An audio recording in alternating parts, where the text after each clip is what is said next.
Hello, good evening mga kadaks. Nandito tayo sa may Mall of Asia. Yan, kaya nag-video na rin ako. Nakakuha kasi tayo na passenger.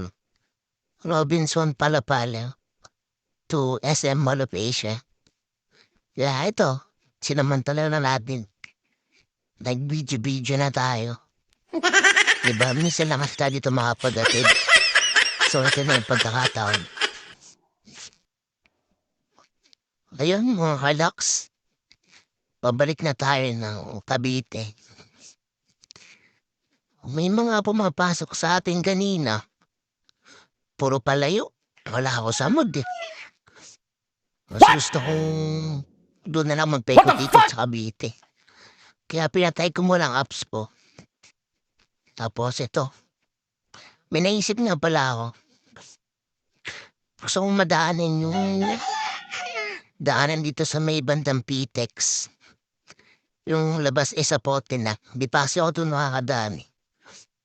So naisipan kong doon dumaan. Kaya nag-waste ako papunta doon. Sabi kasi nila, mas mabilis daw doon sa walang traffic. So titingnan ko kung talagang totoo yung mga sinasabi nila. Kasi hanggat hindi natin natatry, hindi tayo maniniwala, di ba? Kaya itatry kong dumaan ngayon.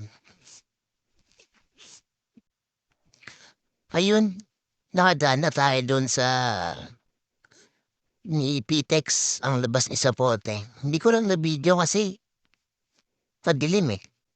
Sa umaambon kanina. Ayun, napatambay tayo dito sa may BDO Imus. Nakita natin yung mga tropa. Mga walang booking. Kaya ito, ulitan muna.